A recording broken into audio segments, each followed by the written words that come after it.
Good morning, everyone. Welcome to Monday. Commissioner Weber is out for the next 2 weeks, I understand. So you got us. We'll just start, and I don't know if Superior Court's going to show up. Doesn't matter. Is that where you're going to? It's the clerk, Superior Court clerk. Yeah, so we're going to go over the budget anyway. Yeah. Okay, let's do that then. And Stacy may be online. Oh, gotcha. Okay. So on their revenue, Kathy Fenton Baxter, Finance Director. So on their revenue, on intergovernmental, it is a bit lower than what we would target it to be at this point in time. But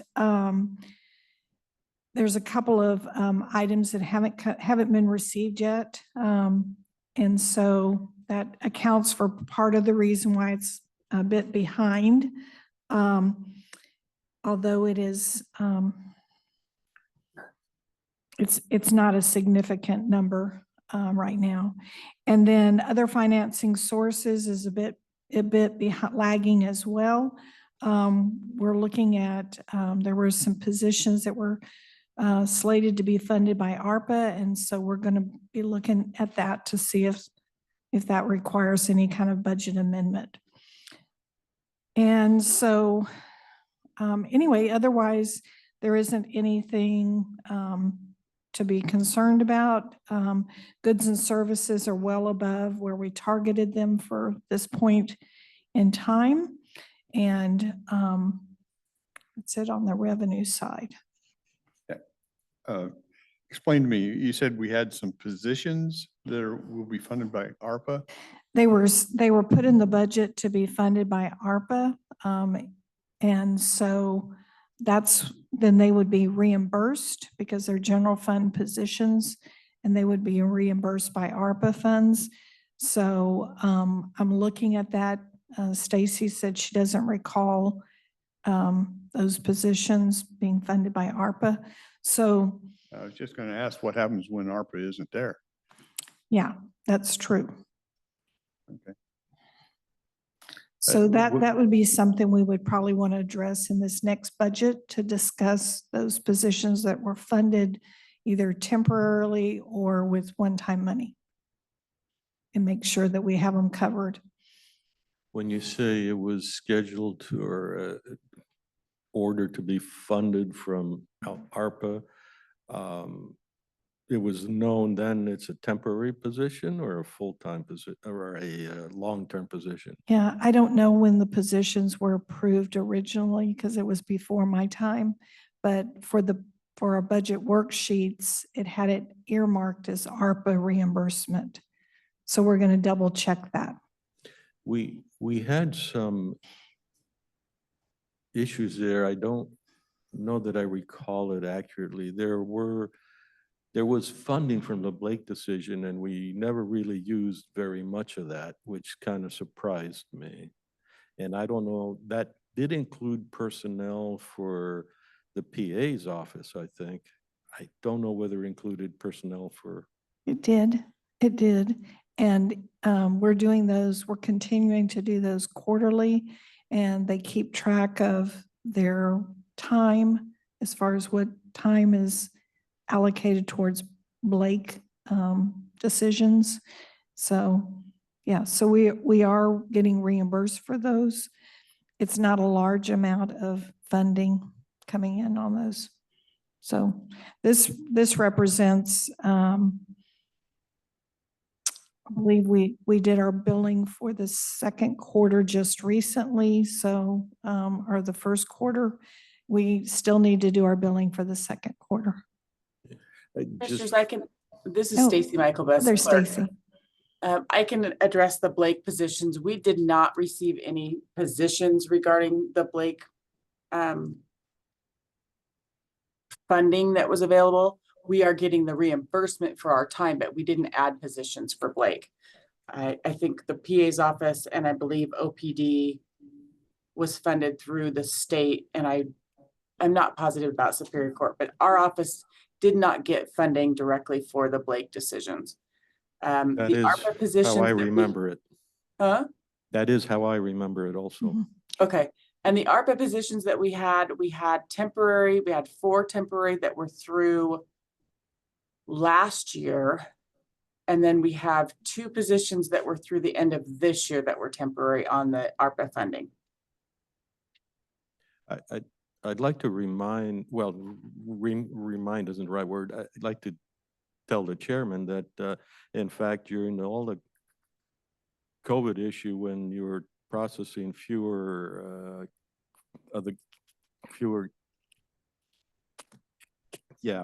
the cases, you actually gainfully employed your staff with a very difficult and obnoxious task of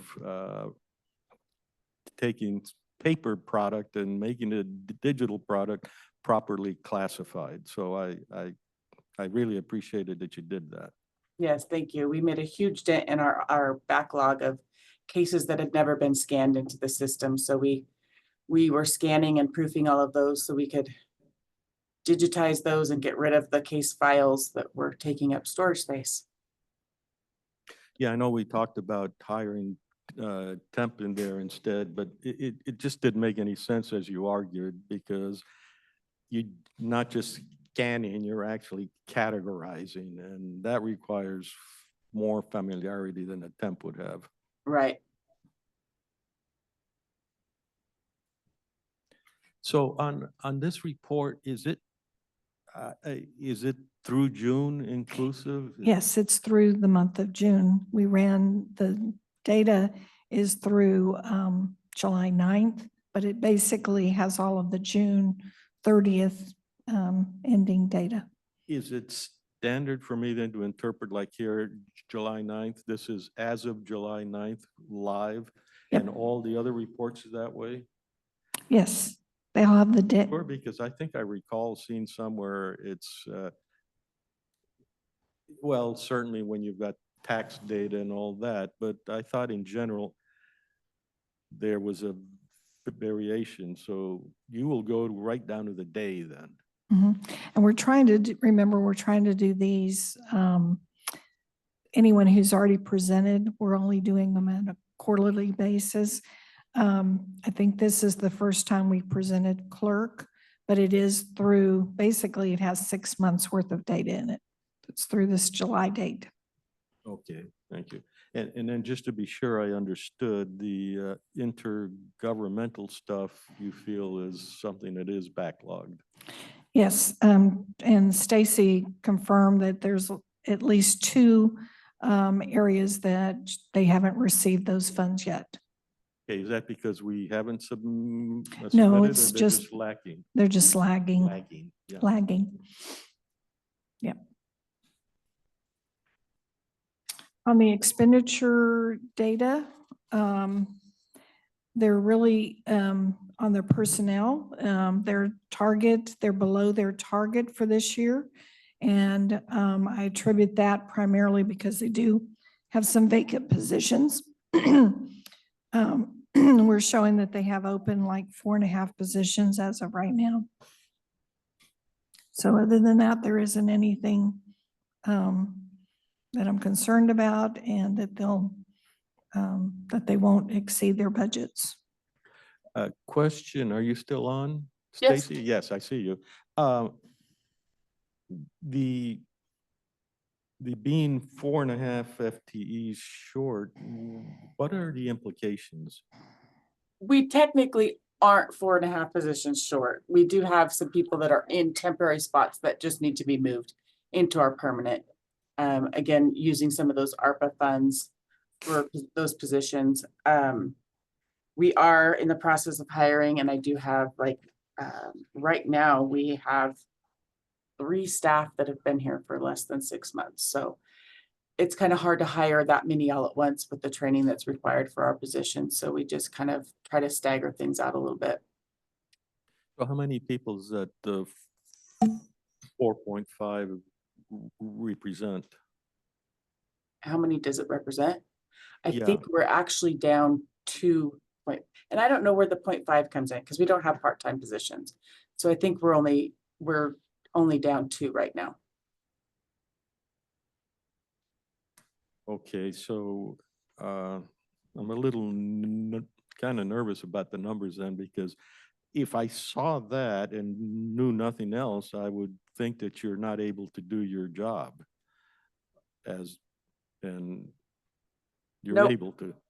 And the reflection on overtime is like when you bring your two people on board finally, overtime will go down, or do you have overtime of any extent?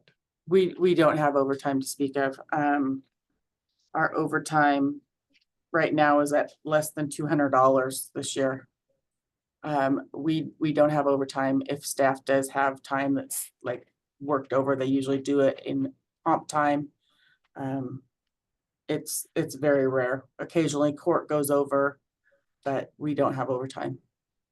So is it correct for me to assume that essentially that FTE open on the current year should be pretty much a zero? FTE open? No, we do have two.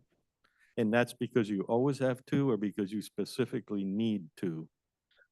We need two more. It's just, like I said, a matter of training. We're in the process of interviewing and hiring right now, but we've had to hold off because we can't train more than 3 people at a time. Okay, so this is to make sure your pipeline for attrition is adequate. Because Yes. right at the moment, you said you actually don't have any even overtime, so everything that you need to do is being done. Right. We are So- not, we have stopped tackling that backlog, so we still have that on our plates. And that is one of the positions that we are looking at filling, is somebody to continue doing that archive scanning. And then we do have one of our almost 30-year staff members that are going to be leaving at any time, so. Okay, I think I got it. And I believe my number includes your ARPA temporary positions. Yes, Oh, that's So what that- you're Yeah, looking at it from the budget standpoint. right from the Amazing. budget standpoint. Mhm. Yeah, so how will that be resolved? what do you mean? Yeah, When the ARPA money goes, where does the continuation funds come from? I think she mentioned that they were she's anticipating they are going to be temporary positions just for this year. Yeah, our ARPA funding ends December of 24. And that's like why we're leaving positions open, is because I do have people that I want to put in those positions. But the ARPA funding is going away, so that's going to be a transfer of those funds. Now, that ARPA funding came through the clerk's office and not through the board? What do you mean? It came through, Well, because you're an independent elected, you could have gotten a grant directly without really going through the board. no, I went through the board. Okay, so we looked at our ARPA money and said, Mhm. we'll fund you until this amount. Yeah, Okay. these are through the county, Sorry, I county's just couldn't ARPA funds. remember. Yes. That's all I have on the clerk's financials. Okay, thanks, Stacy. Appreciate it. Thank you. Good seeing you, Stacy. It's been a while. You as well. Come visit.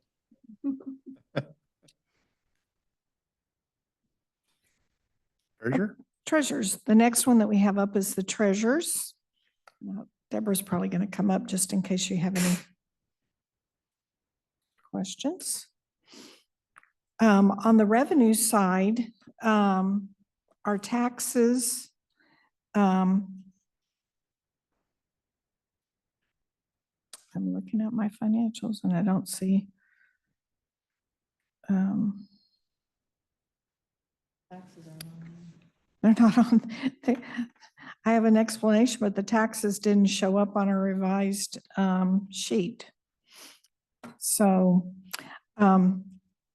anyway, this one is missing our taxes bar graph and our taxes line at the top. And so I'll get a corrected copy to you. But the taxes are above the 6-month mark. And as far as target, and that's primarily because we receive the property tax collections in 2 cycles. the largest one being the April, and then followed with a cycle in October. And then, of course, there's taxes every month being collected. When we did our finance presentation, I had a recap of where we were at as far as the property tax collections.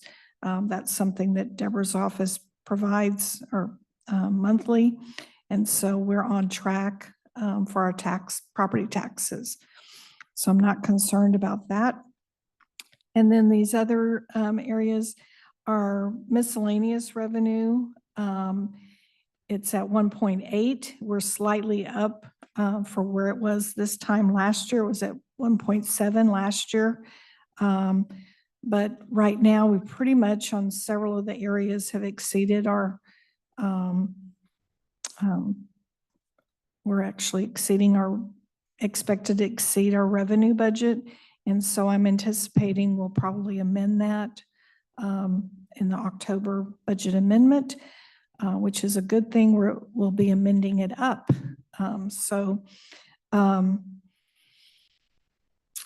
And I don't think and this includes primarily investment income on miscellaneous revenue. Investment income is generally apportioned out, but that you're just saying the aggregate is this. The aggregate.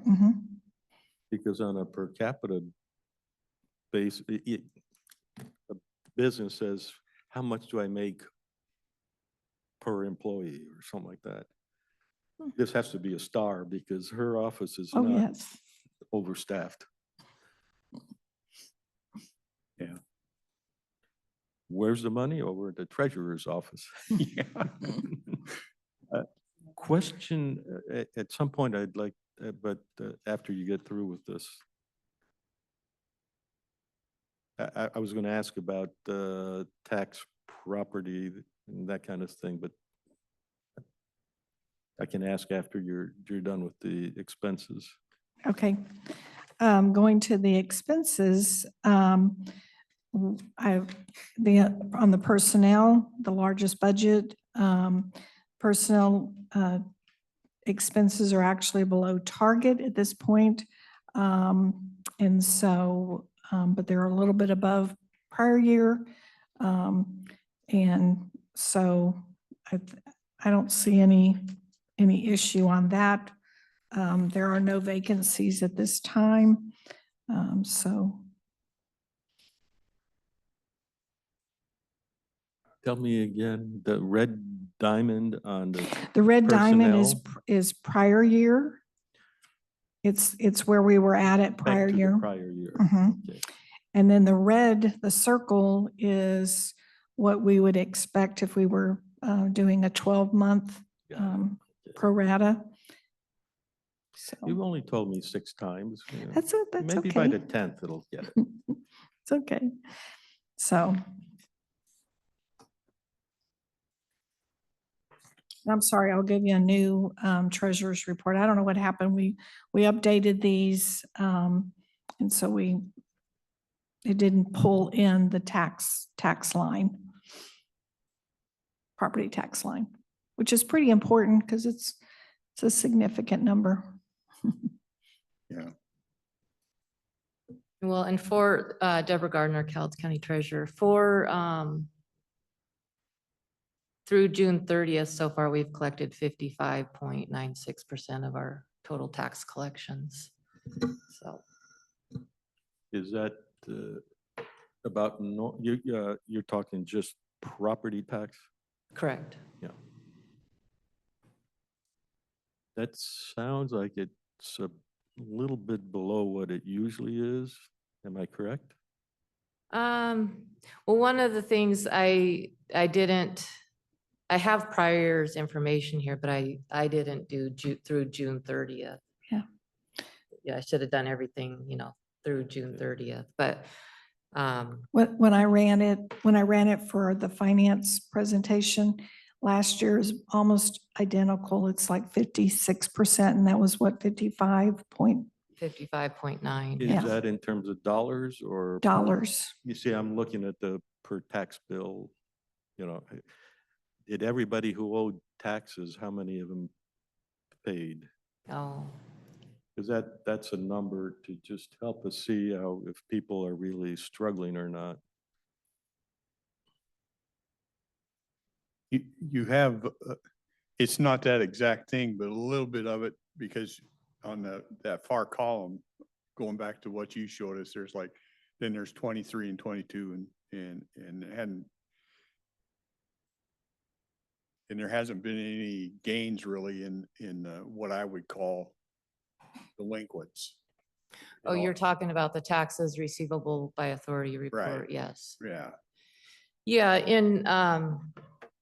I mean, just from the numbers, I went back to 2020 for the full year.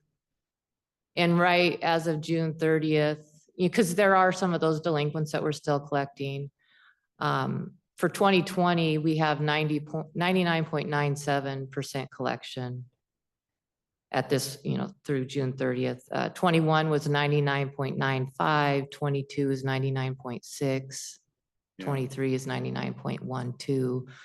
So our collection rate, we keep collecting on those prior years. Yeah. And the other thing is once a property is 3 years past due, then it goes into foreclosure and we collect the property tax through the foreclosure sale if it does sell and not go to tax title, so. Right. I've been told that you have on staff a rather robust number of individuals that go out and explain to you why you should pay your taxes. I'm only kidding. It's a strong arm approach. So taxes that are delinquent, one property that comes to mind that we had a heck of a time, what's those tax lots around Mount Solo? Have they been sold off or what's happened there? Are you, I'm not sure are you talking Mount Solo? Is it a subdivision? No, I think Jeff Wilson, I know, was paying some taxes on property. Oh, that- the landfill. Uh, The Mount Solo landfill has been closed down. Yeah, It's still open. that went into tax foreclosure and nobody bid on it. So that is now tax title. So it's just sitting there and the county holds it in trust. And then if we were to sell tax title parcels and someone came along and wanted to buy it, Is there a floor to the price you would take on that? it would be. By law? What's that? By law, is there, I mean, you've got back taxes. Normally, you have to pay the back taxes, and in this case, you don't have to pay the back taxes if you buy it. If we were to if we were to do a tax title auction, we would start the minimum bid at all of the taxes and fees that are owed to the county at that time. But you would take a lower price? That's what we would start the minimum bid at. Oh, the So, minimum no. bid, so you'll still end up holding it. Yeah. Okay.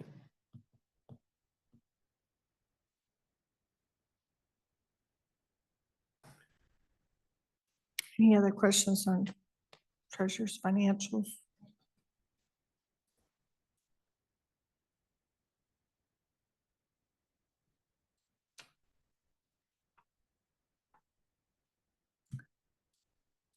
That's the revised one?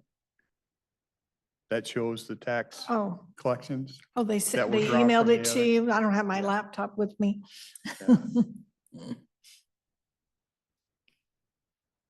So yeah, you're on track easily. Yeah, we're on Yeah. track. I'm not concerned about the property tax. What we budgeted is very conservative to what we received, so.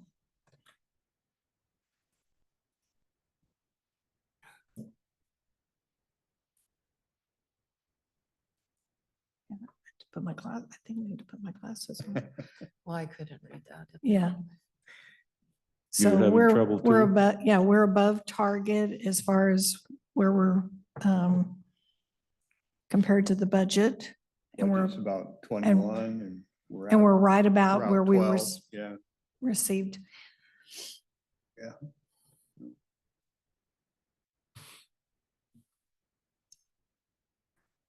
Okay. Okay, anything else? Oh, what's the current interest rate that you're making in the pool? As of June 30th, it was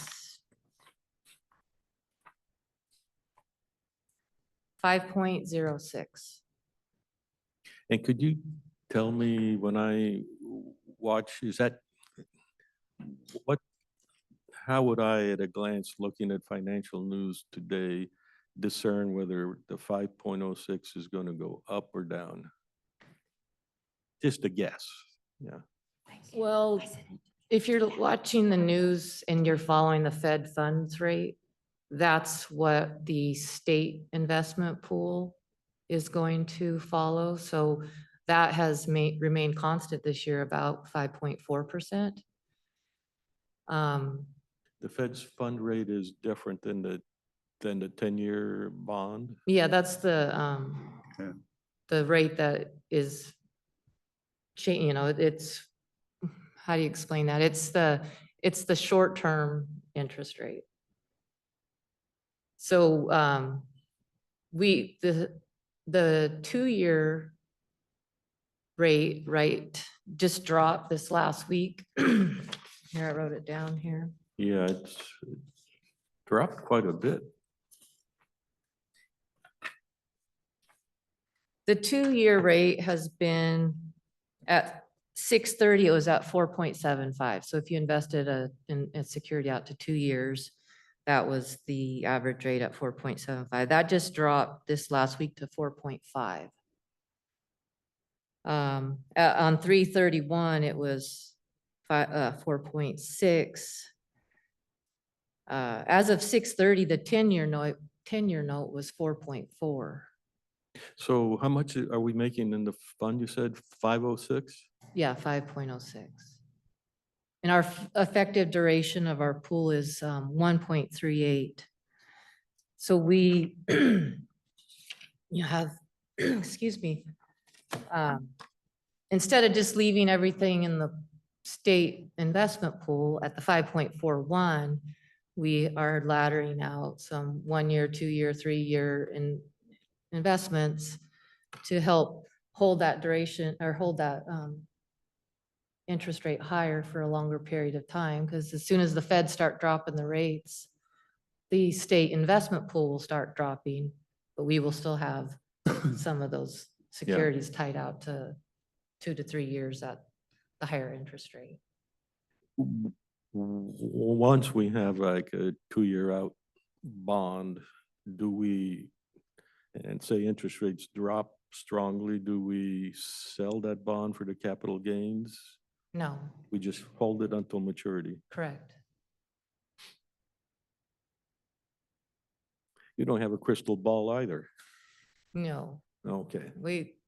everyone talks about that crystal ball that we all wish we had, but we don't. But we are, we are following the benchmarks of our policy, and we're just staying with the course. And I'm just surprised you're at 5.06. So my original question would say, based on what you just said, I might anticipate it's going to go down. And if it were to go down, would it go down on a month boundary, or what's the lag time? Is that adjusted every day?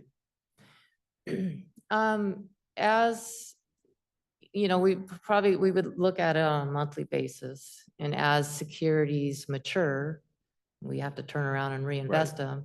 So if we're reinvesting at a lower rate, and you put all of that whole portfolio together and average it out, yes, if the rates start dropping, our pool, eventually as the securities mature, will start dropping as well. Got it. What's the shortest maturity? We keep our liquid cash in the state investment pool, And which is liquid cash earning- means overnight. yes, which is earning 5.4%. So we'll see that get hit much faster than anything else. Correct. But when we look at our pool, we take, all of that, the state pool and all of our securities combined at the 5.08. And the state pool is, we come in the morning and we look at how many warrants and, any payments going in and out, and that's for the county and all of our districts. And we look at how much cash we need in our checking account to cover everything. And so on a daily basis, we're either withdrawing or depositing to the state pool to keep our cash invested as fully as possible. How much of your staff effort goes into this on a daily basis? Almost none? Yeah, I have one position that manages these banking balances and is looking at all of these transactions on a daily basis. We're balancing the checkbooks, looking at the cash. We're doing all the work for the districts, covering their payrolls and all of their warrant payments and But it's the consultants who do much of the arranging of what the pool looks like. yes, as the securities mature, they will give us some proposals on what's out there. And we talk about, how long, we follow that benchmark of our portfolio. So whatever fits into our benchmark is what we're looking at to reinvest. So they don't do any reinvestment automatically. They go through you. I mean, they give you a proposal and you check it for sanity. And Correct. I know you're not too familiar with these things. Yeah, I think we have a meeting on Thursday, right? Yes, we do. Yeah, I think when you set up with them, and I think it was right before I came on board, they probably sit down and said what kind of parameters make sense for this county, and that's kind of what they operate within. Yes, and we come up with those benchmarks and we just stick to, well, if we need to, we do a yearly review if we are gonna, adjust, if we need to adjust any of our benchmarks, but Yeah, I don't, we're really pretty cautious. I don't see a lot of anything risky out there. Yeah, I Yeah. agree, but I'm still impressed at 506. Yeah, With being it's been a good cautious. yield, yeah. well, and other counties we started our pool at the ultimate time because other counties that already had a pool prior to ours, their pools are, 2-3% because they had those longer term securities out there that were tied up when the rates move so quickly. And that's a choice that the committee makes, but how long the average should be for you. Yes. But the other thing is those other counties were earning higher interest rates before this all happened because they had, they weren't just investing in the state pool when it was 0.09%. They had, those 1, 2, 3 year Yeah. investments that were earning them higher interest rates. I don't know what the other counties do for duration, but I think we're about 1 1/3 years. Yes. We keep it actually fairly short. Mhm. Yeah. So do you try and play like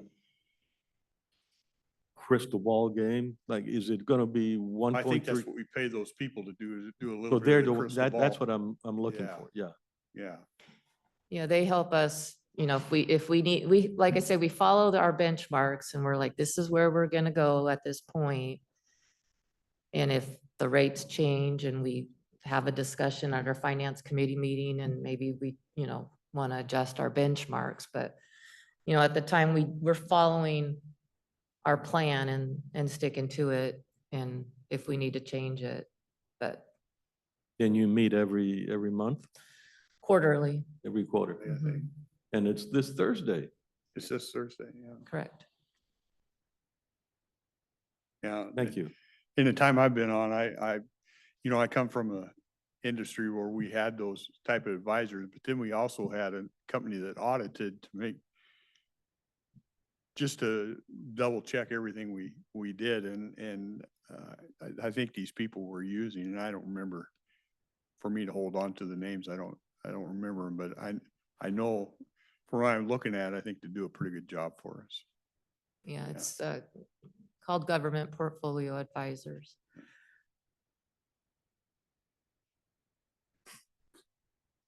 All right, any other questions? I could go on for a long time, but no, I thank you. All right, thank you. Thanks. Elections. It's that time of year. It's getting real close to that time. According to Carolyn, it's always that time. She's alert about everything, especially new law changes. So elections on the revenue side, there isn't anything significant to report. The only area that's lagging to the budget is our other financing sources, and that's a transfer in from the general fund. And we haven't made that yet. Carolyn will alert me when it's necessary to make that transfer. So that way the money stays in the general fund.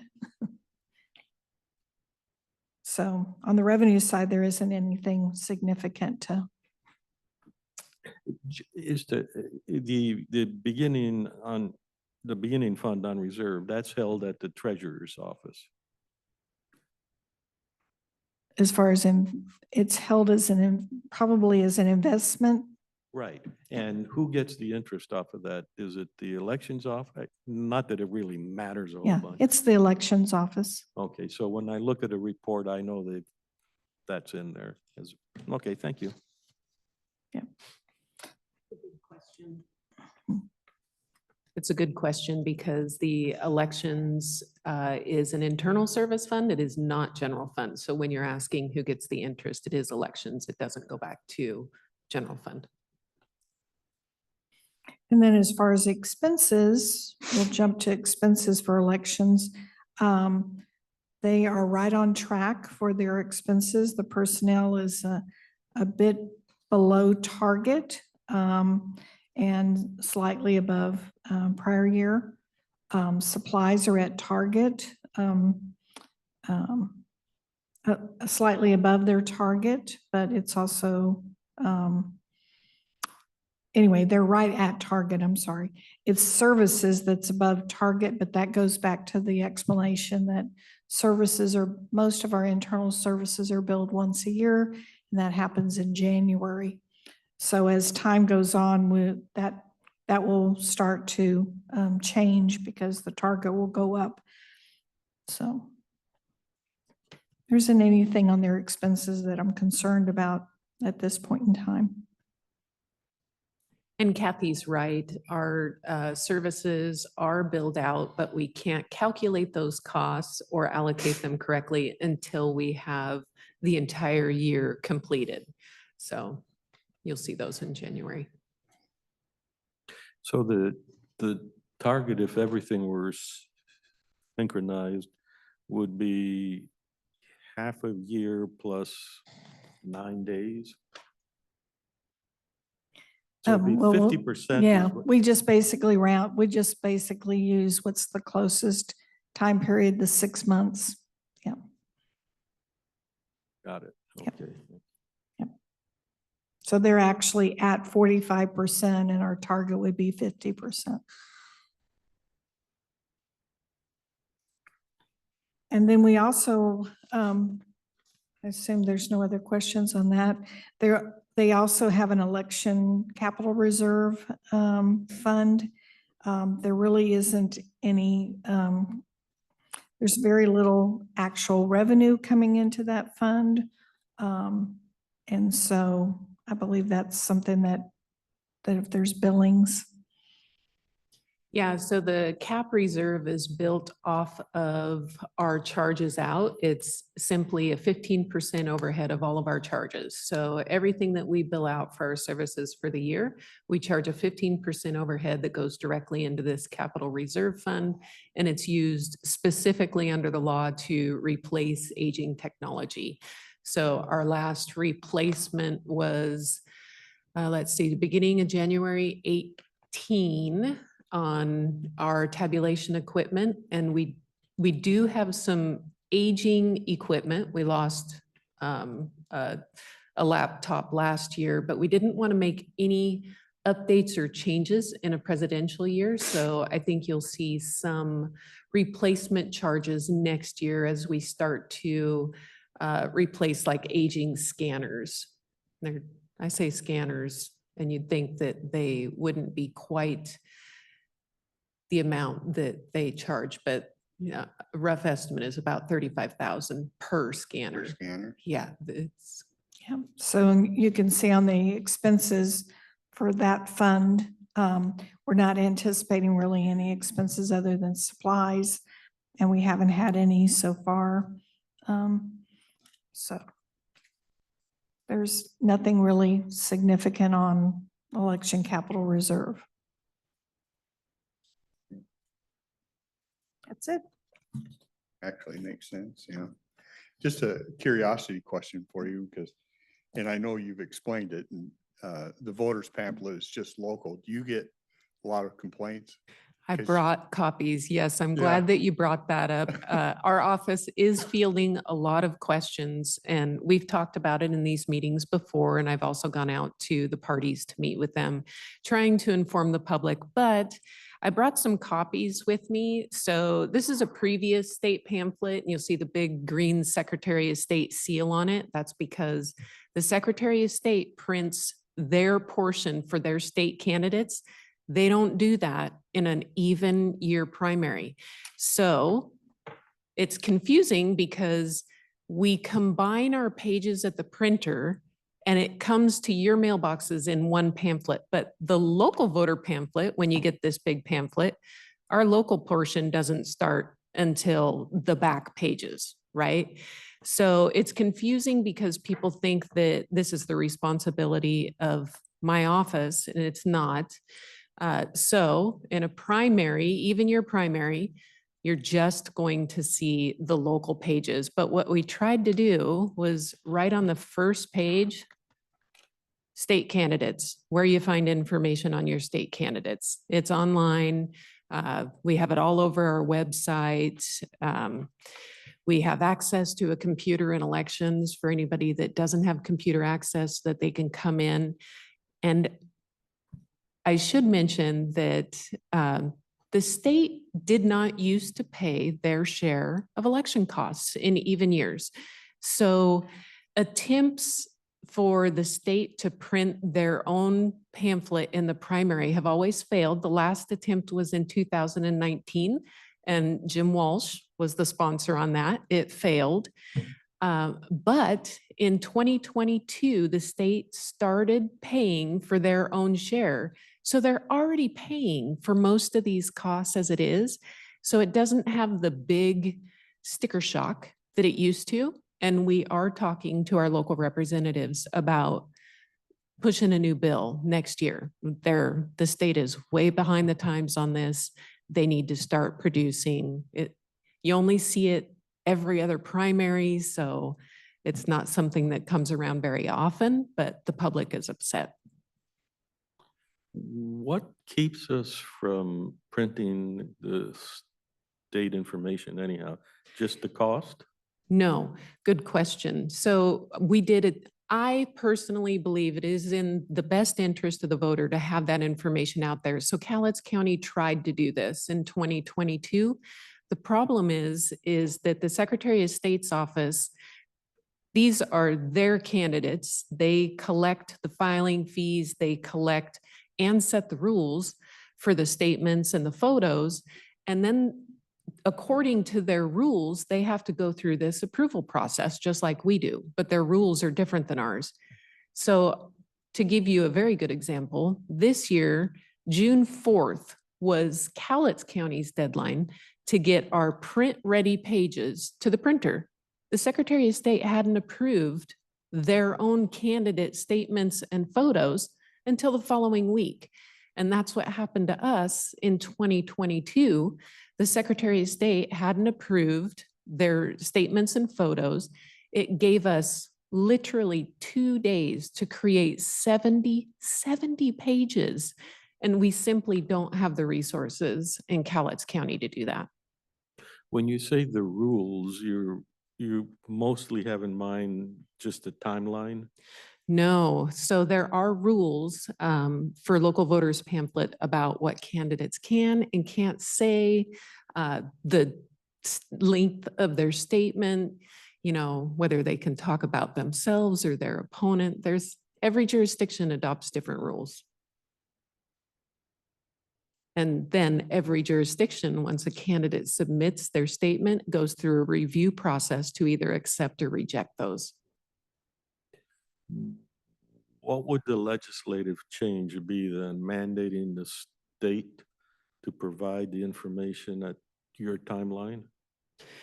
Either or. So last week, I was actually talking to Senator Wilson on this, and I think that he may attempt a bill on this.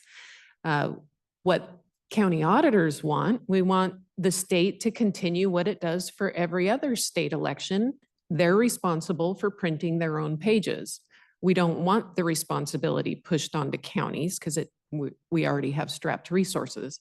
However, if they do proceed that way, we need to be given the time and resources and able to do it effectively and accurately, which we are not in this case. So I'm still, I know it's Monday morning, but regardless, I'm slow.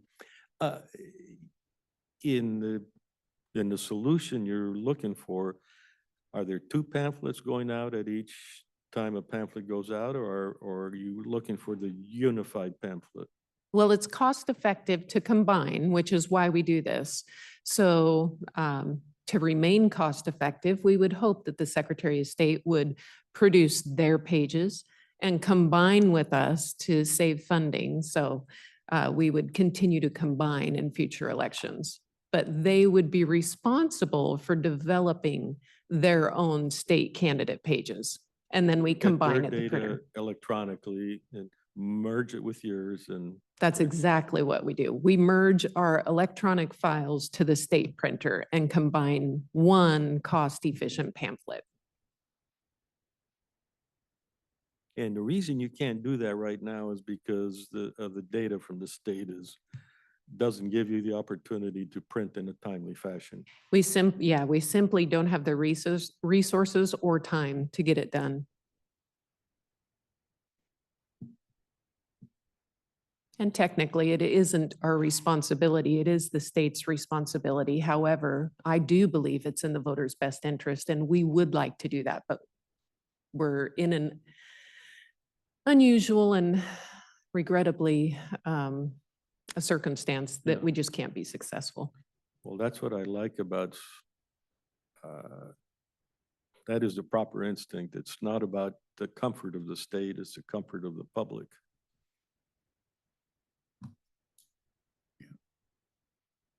Thank you for bringing that up, Rick. Yeah. Certainly. So we mail ballots this Friday. Ballots are going out. How's your crystal ball doing? Don't say anything. Elections are inherently unpredictable these days. However, I believe we will have a good turnout. When I was in mortgage, you get questions all the time. Can we tell me what the rates are going to do? Yeah. I know. So I started carrying this, and I still have it, this little clear marble. And I said, this is my crystal ball. It's just not very big. I don't see very clearly through it. I might take that trick. So on the primary, we're gonna have the advisory vote for that's on the general. That's the general, I believe. Oh, your advisory vote. Okay, yes. Yeah, you want that on the general election. So the only thing we'll really see in the primary are any contested elections. So this is an even year, which means, well, I say that and all of our races are, pretty much all of our races are contested. But in an even year, even uncontested races are appearing on the ballot for the write-in access. So Except for PCO. except for PCO. So PCO won't appear at all if it's not contested. But the differences between partisan and nonpartisan, if it's a partisan office in an even year, it appears whether it's contested or not, so that somebody has the ability to write in the primary, except for PCO. Superior Court is a partisan office. Nonpartisan. Good, it shouldn't be, but Yeah, and judges follow their own rules, and the rules vary between district court to superior court to Supreme Court to appellate court. Based on population, it's crazy. We have a graph that we use to see who follows what rules, and essentially for Cowlitz County, since we're over 100,000 population, our superior court judges, if they are unopposed, they are elected. So we have already issued, our judges were unopposed. We have already issued certificates of elections for those positions. They will not appear. and that's RCW driven. And like I say, different for every court, depending on whether it's district court, superior court, population. It's literally a flow chart that you track for different judicial offices. And your office doesn't put any constraints on who can file for Superior Court, Oh, absolutely not. right? So without any credentials at all, someone could file. Well, I believe in RCW, they have to have passed the Washington State bars for those positions. But I'm not the filing officer for Superior Court. That's actually the Secretary of State. Yeah, I'm just trying to figure out if you can force, if the public can force a judge to be on the ballot. If they have a challenger, they would go on the And a ballot. challenger can be non-credentialed by. Well, they have to RCW. qualify. And again, I believe there is a qualification for Superior Court judges that they have to pass the Washington And State you're the bar. judge of that. That would be the state, since the state is the filing officer. Oh, okay, yeah. District court's the same? I believe the district court has the same rule. However, we are the filing officer for district court. So do you check those details of the, I do not. You bring up a really good point, and we've seen it in the news over the years. Some cities require a one-year residency for, say, city council positions. And again, my role and limitations under the law are pretty strict.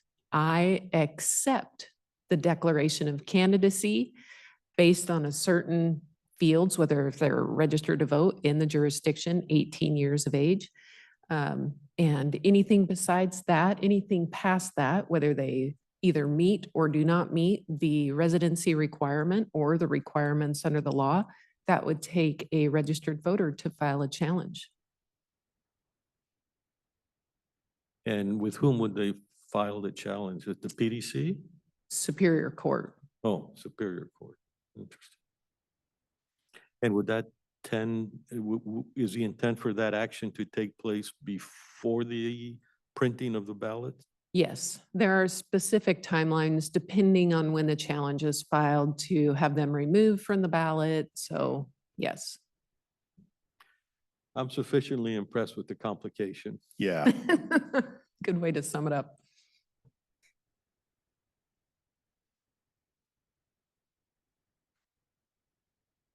Okay. No other questions? Thanks, Carolyn. Thank you. Did you want more questions? No, no, no, Okay. I'm good.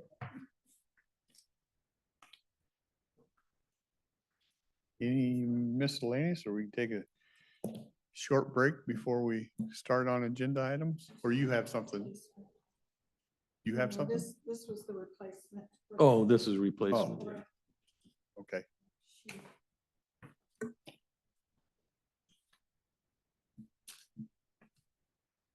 We've got a couple minutes. Why don't we just recess? We'll just recess for a couple minutes.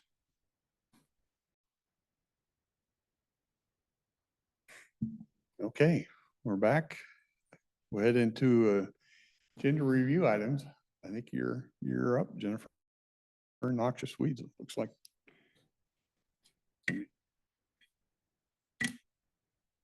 Good morning, Jennifer Mendoza with Noxious Weeds. We have a small contract with the Department of Transportation to continue doing noxious weed treatments within the monument along Highway 504. We've been doing this contract for several years. It's not to exceed $5,000, and it is also used as a match for some of our grant funding from the Forest Service. So it's right in line with the rest of the work that we're doing up there. And I think it helps both parties in keeping the noxious weeds down in the monument. So that's our project. Are you able to get up? I remember last year, you work with the Forest Service and you get some funds to help them out. And then they had that bridge go out. Have you been able to get up in there? No, we've received a walk-in permit to be able to go further than the gate, but we were advised to keep our distance from the slide for safety reasons. So we only go as far as we're able to behind the gate, but we all have plenty of work near the gate and just on the regular 504. So I know that's probably frustrating it is. for you because you start to gain ground. Now you're losing ground on that. Yeah. Yeah, exactly. Any of the work that we had previously done to reduce the population, we're expecting to see those areas heavily infested again because of the seed viability is more than a few years. So. Is there anything you've discovered scientifically through your job that you find interesting or discovered? Did you want to share? That's a great question. Related to this project, no. Scientifically, one of the species that we treat up there is hawkweed. There are several species in the hawkweed family that are present that we're treating.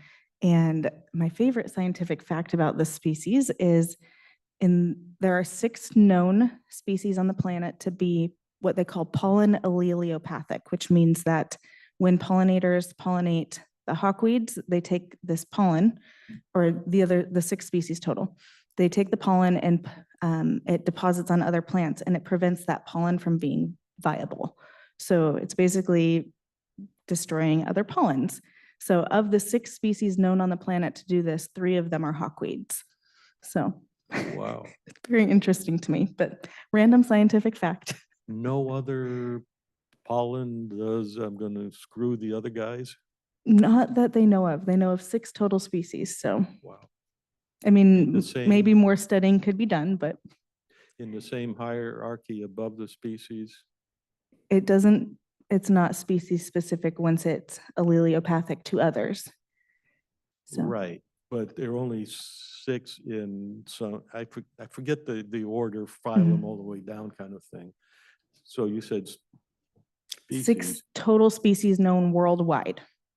for any Mhm. flora. Mhm. That they know about. Again, they may not have studied this for everything, but I thought that was very fascinating. So random fact. Can I have your indulgence? Yeah. What would you think about a trip going up to the Roraima areas? The where? You know where Angel Falls is? I don't. Venezuela, it's one of those very high, it looks bizarre there. I would think you'd just go crazy at the kind of flora that you'd see up there. Yes, I've heard that general region has a lot of plant diversity, so I'm sure it would be fascinating for me. I can't go on any trips and not be fascinated by the plants, so Yeah. it's fun for my family, I'm sure. And then, Do you do any efforts to remove holly? In the Forest Service, they have prioritized that species. So if we were to see it, we would. We also have a partnership with the Columbia Land Trust, and they prioritize that species. So when we do their projects, we do treat holly. Otherwise, it's currently on the monitor list and being proposed again as a noxious weed. It's been a very controversial species. So those are the areas that we do treatments on. We educate landowners when we see it, and if we have a little extra time, we send them a letter that says, hey, by the way, this plant is known to be invasive, but there's no legal requirements on it. We do have some data, but not a lot. How Just does it because propagate? 'Cause it seems Um, to do it very slowly. it can be spread by seeds, and the birds eat the seeds and relocate it. It can also resprout from the root crown. When it's cut, it sends up more shoots. And the reason it's deemed obnoxious or noxious, It's invasive because the birds are eating the seeds from cultivated or landscape areas and then depositing them in the natural forests. In the natural forests, it's outcompeting the understory species and forming very dense thickets. well, it will outcompete blackberry? They like to grow together. Really? I've seen them growing together. I'm not sure which would win, but Yeah, but they'll last cedar and Doug fir. it would outcompete them, especially in the seedling phase. So younger plants, it would take the resources away from them. Once they're probably, 30 feet tall, I think that the larger trees would probably win. But it's still taking resources, and it can grow both in the sun and shade, so. And they're evergreen, aren't they? But it's also an agricultural product, which is why it's controversial. You know, Really? Christmas tree industry, Oh, we use holly in all of our Christmas decor. Oh, So there are holly farmers out there who don't think it should be a noxious weed. And Well- that's the State Weed Board's controversial subject of the year. any allergies toward holly? Not that I know Or of. it's- Hmm. Hard to kill. And tansy, is that program over with right now that you were gonna accept? We had our tansy disposal day on Saturday.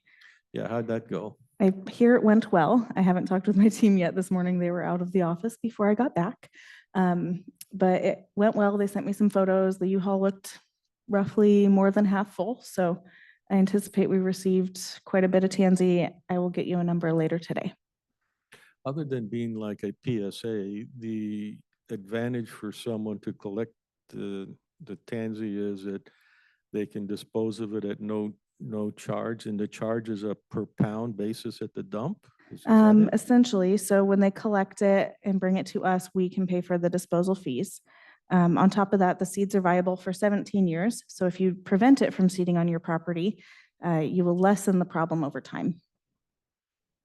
But just to make sure I understand, if I found tansy on my property, I Mhm. pull it up, I stick it in a plastic bag, and I throw it in the trash, and that's okay? That's absolutely fine. I would definitely put the flowers in the trash. Don't leave them to sit on site. Oh, yeah. Yeah, they would poof. They would then spread. They can do it. I've seen it happen. And the occurrence of tansy is all of North America?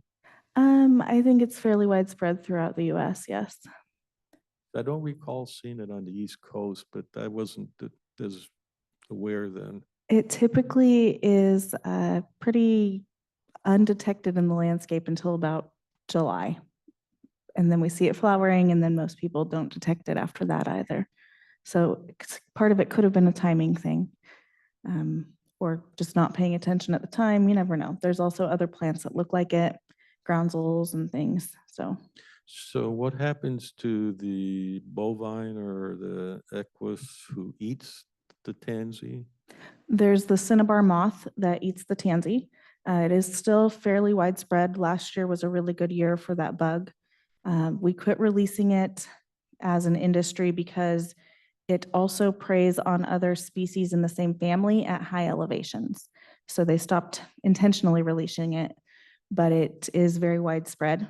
And Can't train them just to eat tansy? well, they do. That's what they do. They love to eat the tansy, but they also want to ensure the survivability of their species. So they leave a little bit behind every year. And so their food supply will never completely go away. Again, how does it harm the livestock? It is toxic to ingest the lives for horses and cattle. It is, I can't remember the toxin right now, but it can make them very sick and kill them. Is So it a long-term sick, or they eat it today and you'll know tomorrow? it would that be they a ate it? longer term accumulation.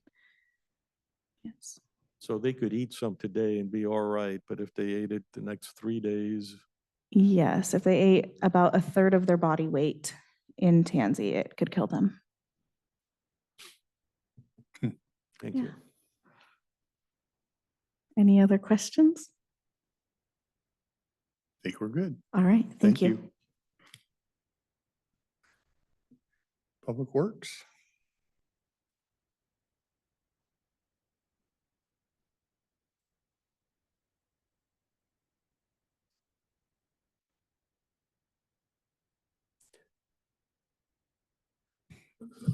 Good morning, Susan Eugenius, County Engineer. So for tomorrow's agenda, we have 3 items. One on the consent, which is a professional service agreements with Gray and Osborne to provide development review services on an as-needed basis. This is to help me out while we're trying to recruit staff. So any newer review projects that come in, we would send to Gray and Osborne to complete the engineering review. To free up time in my schedule and keep the projects moving faster. So this is $50,000 not to exceed dollar amount. The other 2 items, we actually talked about both of them last week when we set up the project numbers. This week, we have the local agency agreement for both the Delameter Road Culvert Replacement Project and the Gilmore Road Studebaker Creek Replacement Project. This is to obligate our federal funding. Yeah, we talked about those last week, right? Yes, this is just the next step in our And process. these are our estimates on it. When the engineering gets done, you'll know exactly where you're at. but- Yes. I know, nothing new and exciting this week. Depends on whether you're in public works or in DC politics. Yeah. True, nothing new and exciting for this week's agenda from Public Works. Is that a better way to describe the week? Has damage on the roads occurred because of the heat? Yes, we did have some damage on Little Kalama River Road. We had some, That one we've heard about. yes, and that that's was- the only one that we've heard of. I was yesterday riding a bicycle on Dyke Road. And if you go roughly southbound on Dyke Road, it's much easier going in that direction. Coming back, the road it'll shake your teeth. Yes, Dyke Road is one of our projects that we're working on to finalize the right-of-way and permitting. And as soon as the right-of-way and permitting, that road will be we're not doing a full reconstruction, we're doing a full depth reclamation like we did on the other portion of it a few years ago. So that remaining portion will be done where we basically pulverize everything, mix some more rock and concrete in, wet it down to get a nice stable base, and then asphalt over it. On the dike, it seems like sometimes it's fairly narrow. It's whatever the width of the 2 lanes plus some shoulder. And then other places, it's like much wider and there's a house on there. How does that work? So a lot of those houses were put in, especially the Riverside. They brought in fill and they Oh, built, they're put in down low for the most part. yes. And then some people on the inside who are long-term residents of the area had fill brought in so that their houses were at the level of the levee. Yeah. They did that so that to stay well above the flooding, because especially down there, it's still agricultural land, and so the fields hold water in the winter. So they built it up, so I think it's part of the dike, but it's not. Yes. Thank you. Okay, that makes sense. And how should we think about, if we're inclined to think about, you use it, you pay for it, Dike Road gets beaten up by the heavy trucks. Yes. And is that something that they pay for, or that just works out in the wash? Currently, it is not something that they pay for. There is an ordinance on the books, a haul route ordinance, that the commissioners have never chosen to impose on any of the businesses down there. Yeah, the haul route, there's only one company that we have an agreement with for a haul route. And to date, they have not been charged for anything because their use of the route is minimal. But I can't remember what the code citation number is, but it's in the road section, which I believe is section 11. It's called haul routes, and you can establish a haul route on any route that you can directly attribute things like a quarry or a logging operation to establish, okay, we go out and we do a survey of the road. We know approximately how much a typical road would deteriorate and then prorate that cost. The heavy trucks that haul the material to the landfill, the crushed rock and all that, that is not sufficient to be a long-term problem? Not the stored all contract. stored all contract, no. Especially because that road in particular is one that is designated and was designed for heavier traffic. What makes the design, that's on the underlayment and the top and all that is? Yes, you have what they call a meteor section, so you'd have more rock on it and a thicker layer of asphalt. The existing dike road down in Woodland was originally just a dike road that the district used. So when the road started falling apart 8 years ago, we did some borings out there, and we found that we had 2 or 3, maybe 4 inches of asphalt chip seal mix over a 1/2 inch to 1.5 inches of rock, which is not a stable section for hauling heavy loads frequently.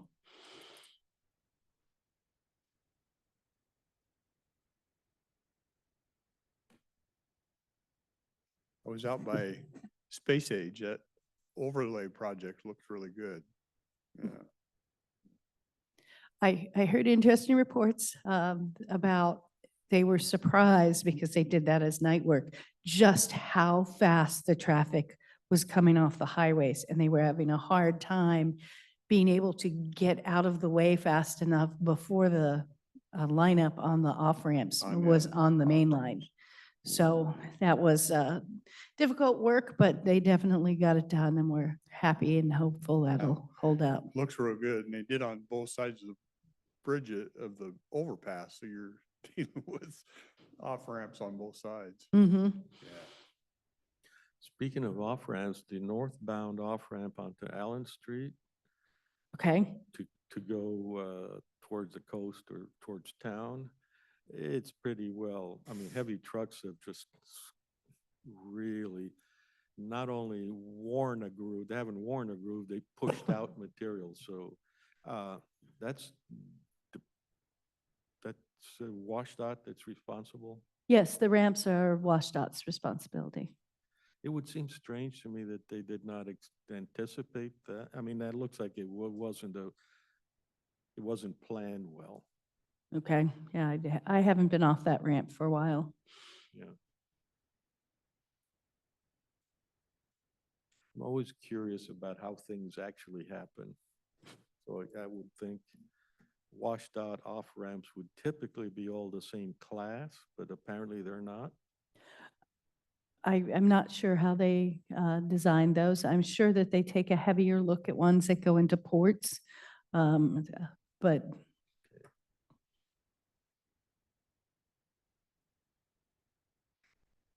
Anything interesting going on in the Port of Woodland?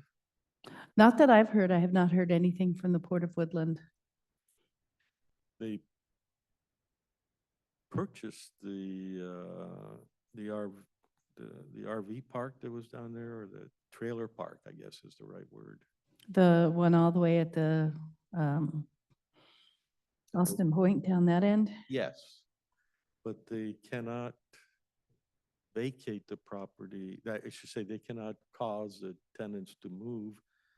They've got a 10-year time constraint. I'm not sure how all that worked out. I don't know. Wow. Is that the one they've been wanting for a while? That's Yeah. actually, I've been by it. It's actually pretty bad shape. Yeah, it's always been a source of calls to the sheriff's department. Yeah. Wow.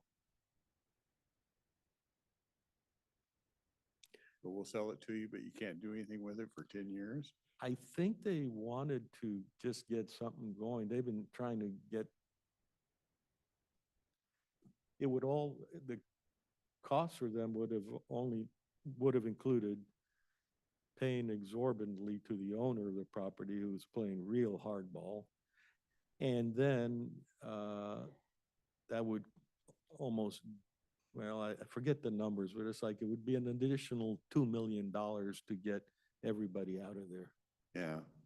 See, those are tough situations because no matter how bad that park looks to us on the outside, It's home. somebody considers it home. And so you're taking somebody out of their home, and that's a difficult spot to be in. Yeah. Yeah. Huh. Okay. Thank you. You know, I could Thank you. ask you questions I until know. doomsday, so I'll stop. Yeah. Thanks, Susan.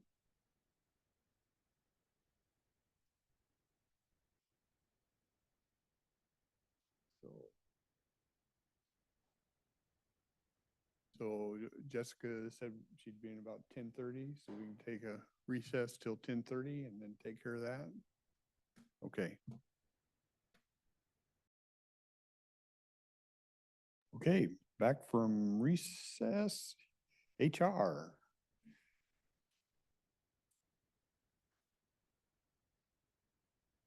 HR stands for humbly requesting. Jessica Warren, Human Resources.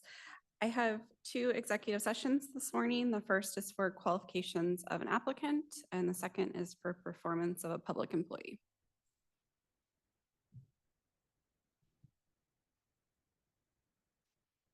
Any time ideas? Let's do 10 minutes for each, so 20 minutes. Okay, so we'll go into executive session, qualifications of an applicant, 10 minutes, and performance of a public employee for 10 minutes. Yep.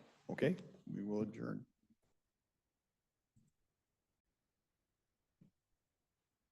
Okay, we're back from executive session, no decisions. Jessica? Jessica Warren, Human Resources again. I have 3 requests from the prosecuting attorney's office. The first is he has an open legal specialist position and he'd like to promote his part-time office specialist to the full-time legal specialist position and start her at step 2. Okay, Next request, another open legal specialist position, he'd like to hire a person up to step 7 for that position. okay, I'm good with that. And then the last request, there is an open office specialist position in the PA's office, and he'd like to start that person up to step 5. okay. And that's all I have. Thank you. Thank you, Jessica.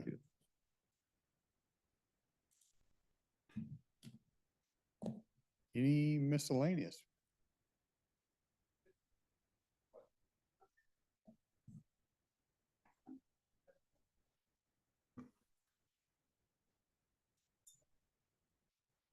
Not really. I did read today that they transferred the residents that were above 18 to the prison system, which relieves some of the pressure there. So I would, and WASPEC sent out a letter in support of that. So I would assume that they're working to relieve the pressure so they can reopen taking admissions.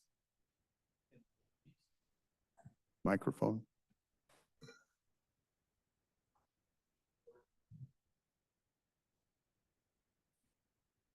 Well, okay, I was asking about Green Hills, and there was a fair number of inmates that were going to be moved to adult. Mhm. Should we infer from that that there be openings to put people in Green Hills, or they're just going to reduce the head count at Green Hills? What I read today didn't really indicate either way, but my guess would be they're under quite a bit of pressure to open admissions. So I think that is their first step to relieve enough beds to be able to reopen Got it. admissions, but they haven't explicitly said that I've Do seen. do you know if they're actually physically at full capacity before the transfers? From what I read, they were above. I don't remember the okay. beds. It was a surprisingly low number. I don't know what I thought it would be, but I want to say in the 200 to 300 range is what their capacity is, and they were above that. In our jail, your max capacity is nothing you can really pin your finger on because it depends on the kinds of inmates. Is that right?